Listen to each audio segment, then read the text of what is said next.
معزز سامعین، self help کے موضوع پر بیسٹ سیلر کتاب یس یو کین، جس کا اردو ترجمہ ہاں تم کر سکتے ہو، اور اس کے مصنفین سیم ڈیپ اور لائل سسمن ہیں، دارالشعور پبلیکیشنز کے تعاون سے آپ کی خدمت میں پیش کی جا رہی ہے۔ آج ہم اس کی قسط نمبر 14 کے ساتھ حاضر ہیں۔ آج کا ہمارا عنوان ہے تعمیری تنقید کریں، کرٹیسائز کنسٹرکٹیولی۔ ایک چینی کہاوت ہے، دوست کے ماتھے سے مکھی اڑانے کے لیے کلہاڑی کا استعمال نہ کریں۔ کیا تعمیری تنقید کی اصطلاح میں کوئی تضاد ہے؟ جی نہیں، بالکل بھی تضاد نہیں ہے۔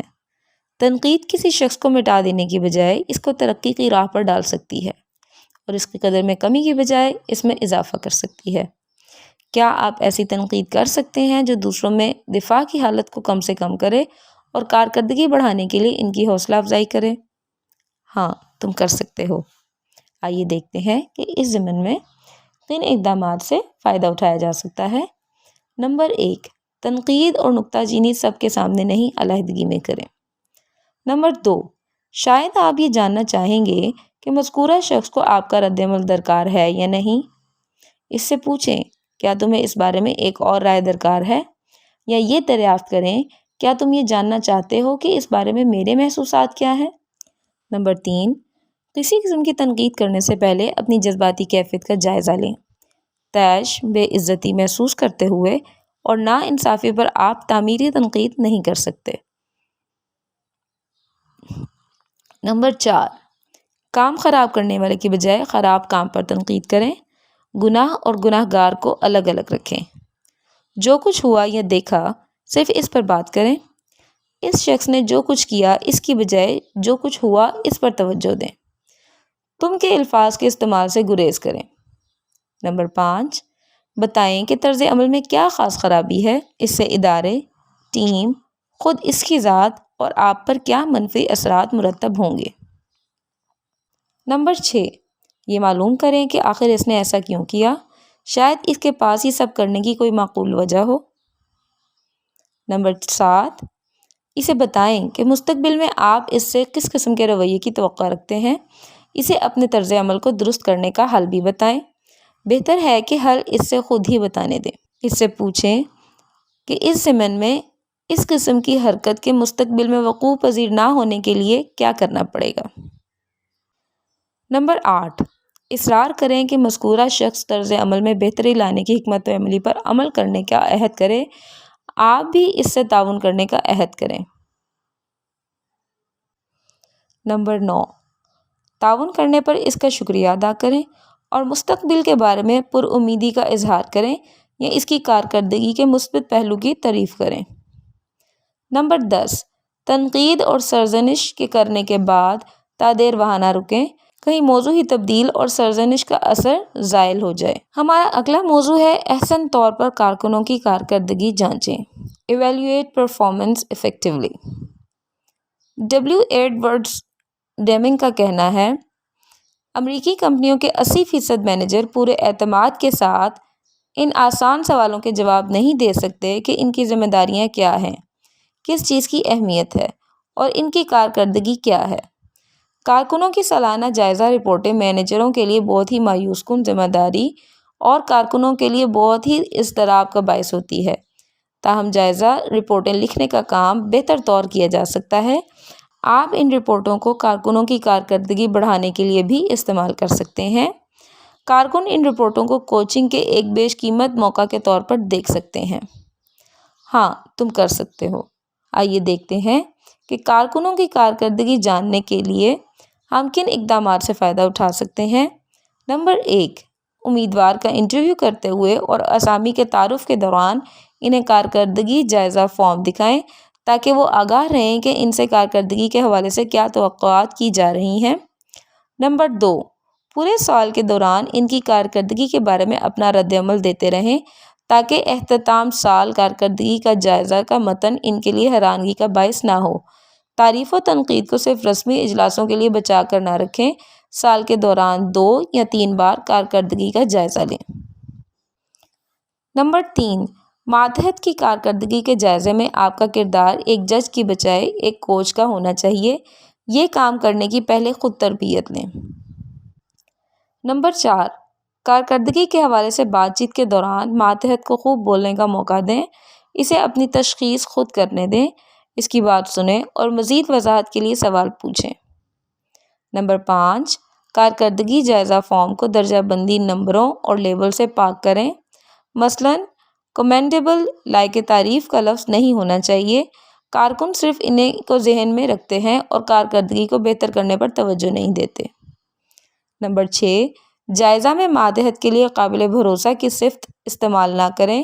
جس ماتحت کا تنقیدی جائزہ لیا جا رہا ہے اس سے کارکردگی کے بارے میں جو مخصوص توقعات رکھتے ہیں وہ تحریر کریں، جیسے کریڈٹ کی تصدیق کے لیے 24 گھنٹے کے اندر جواب دیں۔ نمبر 7، جائزہ میں ماتحت کے لیے قابل بھروسہ کی صفت استعمال نہ کریں۔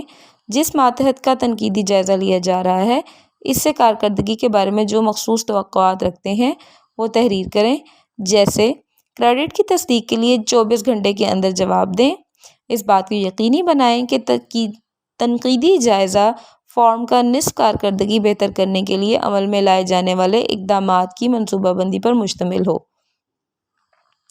نمبر 8، کارکنوں کو موقع دیں کہ وہ اپنے رد عمل کا اظہار کریں کہ آپ ان کی رہنمائی اور نگرانی کیسی کر رہے ہیں۔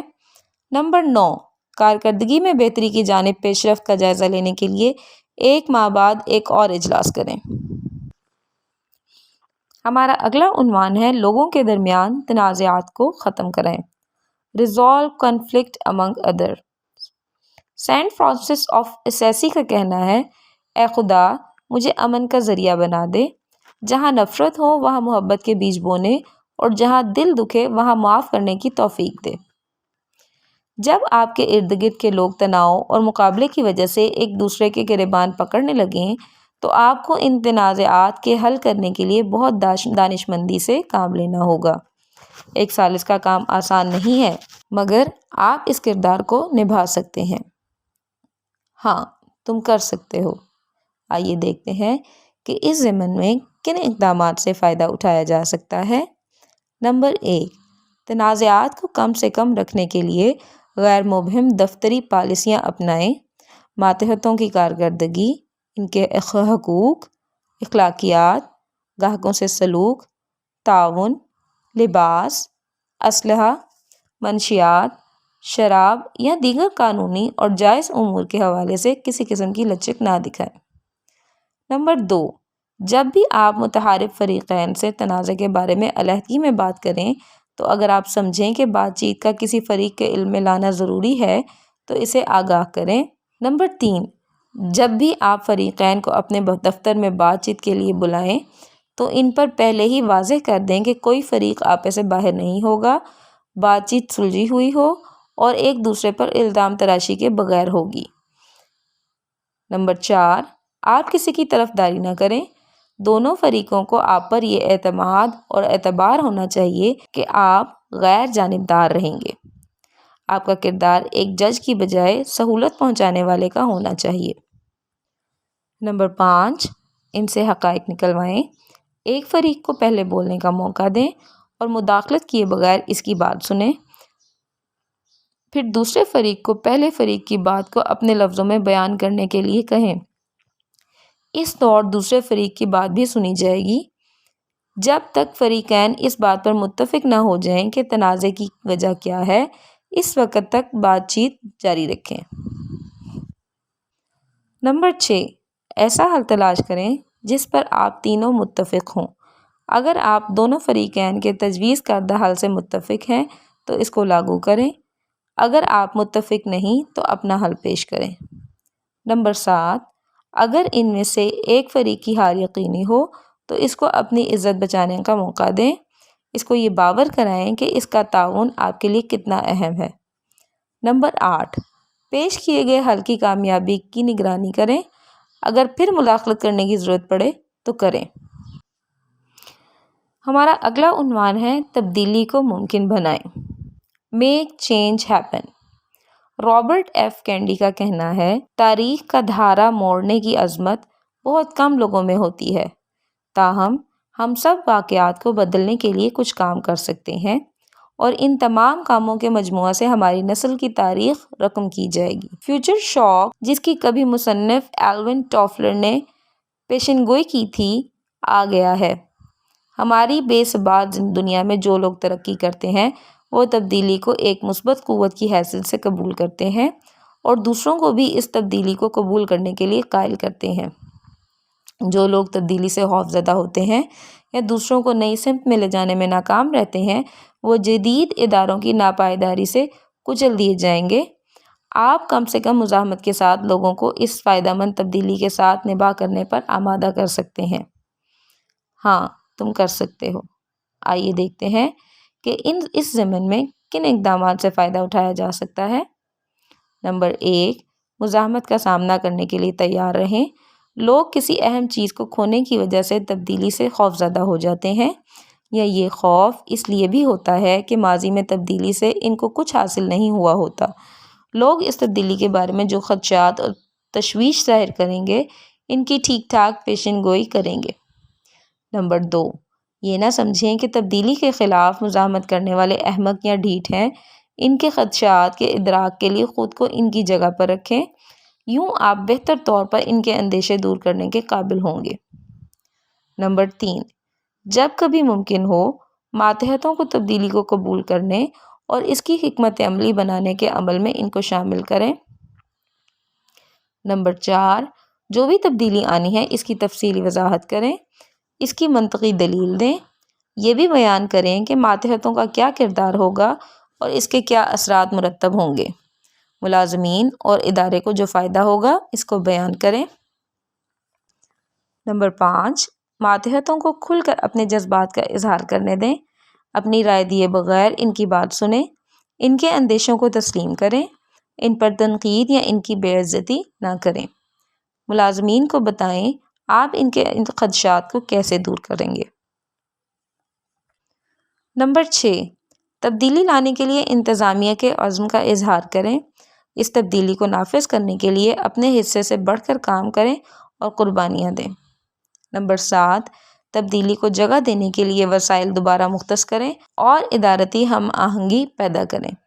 نمبر 8، تبدیلی کے نافذ العمل ہونے کے تمام عرصے کے دوران کارکنوں کی تربیت کریں، انہیں اصلاح دیں اور ان کو انعام و اکرام سے نوازیں، تمام وقت ان کا ساتھ دیں۔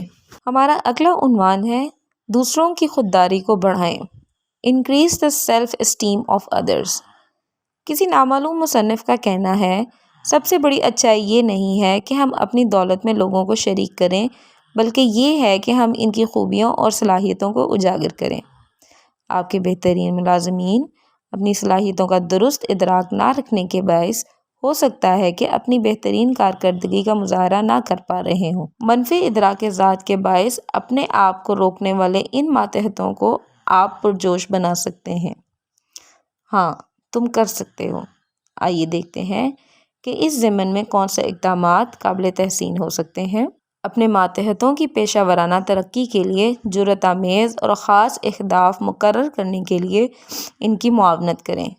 جب ماتحت پیشہ ورانہ ترقی کے اہداف حاصل کرنے میں پیش رفت کر رہے ہوں تو ان کے لیے اپنے بارے میں اچھی رائے نہ رکھنے کو قائم رکھنا مشکل ہو جاتا ہے۔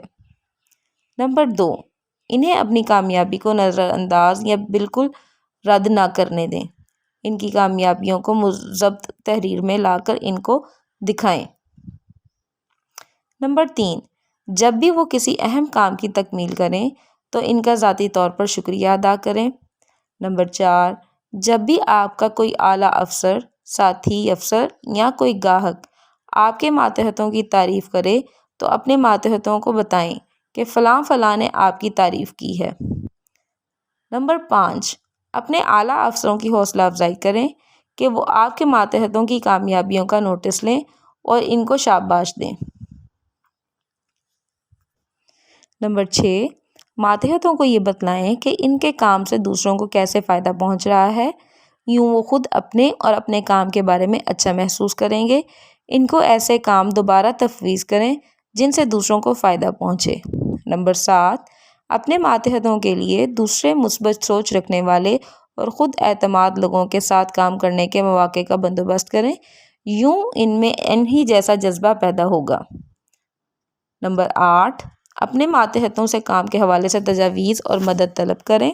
ان کی جتنی بھی تجاویز پر آپ عمل کر سکتے ہوں کریں۔ نمبر 9، تربیت، تعلیم وغیرہ کے ذریعے آگے بڑھنے کے مواقع فراہم کر کے انہیں زیادہ پرجوش بنائیں۔ نمبر 10، ان کو زیادہ ذمہ داریاں سونپیں، ایسے کام دیں جو ان کے لیے چیلنج ہوں۔ ہمارا اگلا عنوان ہے ماتحتوں کو اختیارات تفویض کر کے انہیں با اختیار بنائیں۔ Delegate to empower others. Booker T Washington کا کہنا ہے، کسی شخص پر ذمہ داری ڈالنے اور اس پر اعتماد اور بھروسہ کرنے سے بڑھ کر کوئی چیز بہتر نہیں۔ کیا آپ کے پاس استعداد کار سے زیادہ کام ہے؟ کیا آپ تعطیلات پر جانے سے اس لیے ہچکچاتے ہیں کہ آپ کو اپنی عدم موجودگی میں کام نہ ہونے کا خوف لاحق ہے؟ کیا آپ کے ماتحتوں میں ایسے لوگ ہیں جن کی صلاحیتوں سے آپ بھرپور فائدہ نہیں اٹھا رہے؟ آپ اپنے ماتحتوں کو زیادہ ذمہ داریاں سونپ کر انہیں با اختیار بنا کر اپنا بوجھ کم کر سکتے ہیں۔ ہاں، تم کر سکتے ہو۔ آئیے دیکھتے ہیں کہ اس ضمن میں کن اقدامات سے فائدہ اٹھایا جا سکتا ہے۔ نمبر 1، یہ جانیے کہ آپ اپنے اختیارات اپنے ماتحتوں کو تفویض کیوں نہیں کرتے ہیں۔ اگر آپ اس بات سے خوفزدہ ہو کر اپنے اختیارات ماتحتوں کو نہیں دے رہے کہ آپ ان پر کنٹرول کھو دیں گے اور وہ آپ سے آگے نکل جائیں گے، تو یاد رکھیے اختیارات ماتحتوں کو دینے سے آپ کو کام کم اور نگرانی زیادہ کرنی پڑے گی۔ یوں آپ کا کنٹرول مزید بڑھے گا۔ آپ کو اپنے ملازمین پر بھروسہ نہیں ہے تو دیکھیں ذیل میں دیے گئے اقدامات سے ناکامی کے مقابلے میں آپ کے ملازمین کے کامیاب رہنے کے امکانات کیسے بڑھتے ہیں اور ناکامی کی صورت میں آپ کو مدد بھی حاصل ہوتی ہے۔ نمبر 2، ماتحتوں اور ملازمین کی صلاحیتوں کی ایک فہرست بنائیں۔ تفصیل درج کریں کہ کون سا کام وہ بہت اچھا کرتے ہیں اور کیا کرنا پسند کرتے ہیں اور کس میں انہوں نے بہترین صلاحیت دکھائی۔ نمبر 3، اب ان صلاحیتوں کا اپنی ذمہ داریوں سے موازنہ کریں۔ یہ دیکھیں کہ کس ماتحت کے پاس ذمہ داری نبھانے کی قابلیت، دلچسپی اور وقت ہے۔ نمبر 4، ذمہ داریوں اور اختیارات کو تفویض کرنے کی منصوبہ بندی کریں۔ آپ کے اعلیٰ افسر، دفتری ساتھیوں اور گاہکوں میں سے کس کو ماتحتوں کی نئی ذمہ داریاں سونپنے سے قبل آگاہ کرنے کی ضرورت ہے؟ کیا گنجائش نکالنے کی ضرورت ہے؟ اختیارات کی تفویض کے نتیجے میں منفی اثرات کیا ہوں گے اور ان کو کیسے کم سے کم کیا جا سکتا ہے؟ نمبر 5، اختیارات دینے کے لیے آپ نے جس ماتحت کا انتخاب کیا ہے اس سے بات چیت کریں۔ آپ نے اس سے جو توقعات وابستہ کی ہیں ان کو واضح بیان کریں۔ اسے اس ذمہ داری کے فوائد سے بھی آگاہ کریں۔ ذمہ داری کی تکمیل کے لیے اسے فیصلہ سازی کا بھی اختیار دیں۔ نمبر 6، اختیارات دینے کے بعد اس کی معاونت بھی کریں۔ اسے جس قسم کی تربیت، وسائل، معلومات وغیرہ درکار ہوں وہ مہیا کریں اور اس کی کوششوں اور کامیابیوں دونوں کی تعریف کریں۔ نمبر 7، اختیارات دیے جانے کے بعد نتائج کا تجزیہ کریں۔ اس سے اختیارات واپس لینے، اس پر نظر ثانی کرنے یا اس اختیار کو ماتحت کی ذمہ داریوں کا مستقل حصہ بنانے کا فیصلہ کرنے سے قبل ماہانہ جائزہ لیں۔ ہمارا اگلا عنوان ہے اجلاسوں کو معنی خیز بنائیں۔ Lead productive meetings. کسی مصنف کا کہنا ہے، اگر خدا نے اسرائیلیوں پر حضرت موسیٰ علیہ السلام کو پیغمبر بنا کر بھیجنے کی بجائے کوئی کمیٹی اتاری ہوتی تو اسرائیلی اب تک مصر میں ہی قید ہوتے۔ اجلاس کام کے دوران بہت سا وقت ہڑپ کر سکتے ہیں، تاہم یہ ابلاغ کا انتہائی اہم دستیاب ذریعہ بھی ہیں۔ اگر اجلاس کو صحیح طریقے سے استعمال کیا جائے تو یہ ہم آہنگی پیدا کرتے ہیں اور توانائیوں کو ایک یکساں ہدف پر مرکوز کرتے ہیں۔ کیا آپ اجلاسوں کو معنی خیز بنا سکتے ہیں؟ ہاں، تم کر سکتے ہو۔ آئیے دیکھتے ہیں کہ اس ضمن میں کن اقدامات کو قابل عمل لا کر فائدہ اٹھایا جا سکتا ہے۔ نمبر 1، تحریری ایجنڈا، جس میں اجلاس کی تاریخ، جگہ، اجلاس کے شروع اور ختم ہونے کا وقت، اہداف، نکات جن پر بحث کی جانی ہے اور کون شریک ہو سکتا ہے درج ہو، اور ماتحتوں کی جانب سے اجلاس کے حوالے سے ضروری ابتدائی کام کیے جانے سے قبل ہرگز اجلاس نہ بلائیں۔ نمبر 2، پہلے اجلاس میں ماتحتوں سے آپ جو توقعات رکھتے ہیں اور ماتحتوں کو جو آپ سے توقعات ہیں ان پر بحث کریں، مشترکہ کارکردگی کے معاہدے پر اتفاق کریں۔ نمبر 3، ایجنڈے پر ہی بات کریں، ادھر ادھر کی باتیں کم سے کم کریں۔ نمبر 4، لوگوں کی باتیں سنیں اور اجلاس کے دوسرے شرکاء کو بھی ایسا ہی کرنے کے لیے کہیں۔ جو کوئی اہم تجویز دے تو اس پر رائے زنی ضرور کریں۔ نمبر 5، جب کسی بات پر اختلاف ہو تو اتفاق رائے پیدا کرنے کے لیے مداخلت کریں، کوئی ذاتی ایجنڈا شامل نہ ہونے دیں۔ نمبر 6، شوش و پنج، بیزاری یا بیگانگی کے اشاروں کے لیے اجلاس کے شرکاء کی حرکات و سکنات کو بغور دیکھیں۔ نمبر 7، فیصلوں کی تہ میں جو مفروضے ہیں ان کے معقول ہونے کا تعین کیے جانے سے پہلے اس سوال کا ہماری حکمت عملی میں کیا خرابی پیدا ہو سکتی ہے جواب تلاش کیے بغیر کوئی فیصلہ نہ کریں۔ نمبر 8، فیصلہ سازی کے عمل کو اوپر بیان کردہ 7 نکات پر عمل کر کے اور نتائج پر بہت زیادہ اثر انداز ہوئے بغیر سارے عمل کو خوشگوار رکھیں۔ اگر آپ نتائج پر کنٹرول حاصل کرنا چاہتے ہیں تو پھر اجلاس طلب کرنے کی بجائے اپنے طور فیصلے کریں۔ نمبر 9، جب اجلاس ختم ہو جائے تو کامیابیوں کا لب لباب بیان کریں اور فالو اپ کرنے کا دوبارہ عزم کریں۔ اس کے ساتھ ہی قسط نمبر 14 کا اختتام کرتے ہیں۔ انشاءاللہ بہت جلد نئی قسط کے ساتھ آپ کی خدمت میں حاضر ہوں گے۔ تب تک کے لیے اللہ حافظ۔